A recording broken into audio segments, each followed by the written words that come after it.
It started with something so small, just a crumpled receipt buried deep in Olivia's purse. The kind of thing most people wouldn't think twice about. But when I saw the name of the restaurant, an upscale place downtown I'd never even heard of, my chest tightened. The date on it? The same night she claimed she had to work late. I didn't say anything then, just slipped it into my pocket and smiled like everything was fine. But inside, something shifted. Olivia and I had been together for 8 years. College sweethearts turned married couple with a picture-perfect life. The house, the careers, even the golden retriever. But that little piece of paper was the first crack in the facade. In the days that followed, I couldn't ignore the feeling. I began noticing things I'd brushed off before. The secretive texts. The laughter that didn't seem meant for me. New clothes, makeup, perfume she hadn't worn in years. She said it was for her confidence. I nodded, but I didn't believe her. And the late nights? They kept happening. Too often. So one night, when she said she had a client meeting across town, I waited 10 minutes, grabbed my keys, and followed her. She didn't head to her office. She drove straight to a boutique hotel.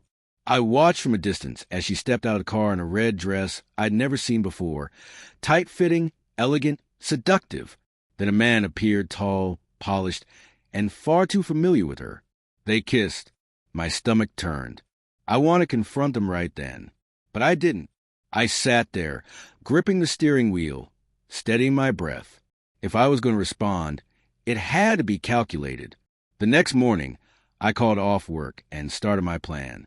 I found a private investigator and told him everything. I needed proof, not suspicions. Facts, and he delivered. Photos, records, receipts, time-stamped evidence that left no room for denial. His name was James, a marketing director at her firm. Married, 2 kids. Perfect. I began gathering everything. Quietly, I played the role of the clueless husband, giving her no reason to suspect anything had changed. Meanwhile, I tracked James's routines, his home life, and his family. His wife, Melissa, had no idea. That changed when she received a discreet package in the mail, filled with photos, timelines, copies of hotel bookings. No note beyond one line. You deserve the truth. The fallout was swift. Within a week, Olivia mentioned that James had separated from his wife and moved out. I acted surprised. Inside, I was just getting started. On Olivia's birthday, I set the final stage. She was all smiles, humming around the house, clearly excited about something. She even bought me an expensive watch, her attempt at affection laced with guilt. I play along, handed her a gift-wrap box containing a diamond necklace I'd chosen just for the occasion. Her eyes lit up. "It's beautiful," she said, hugging me. "Thank you." "You're welcome," I replied, voice steady. "But before you wear it, there's something you should see." I led her to the fireplace. A stack of papers waited on the hearth. She picked them up. Her expression collapsed. "I know," I said simply. "Everything." She stuttered, eyes wide, tears already forming. "It's not what it looks like." "Don't." I cut in. "Just don't." Then the doorbell rang. She flinched. "Who's that?" "Why don't you answer it?" She opened the door to Melissa. Behind her stood James, pale and defeated.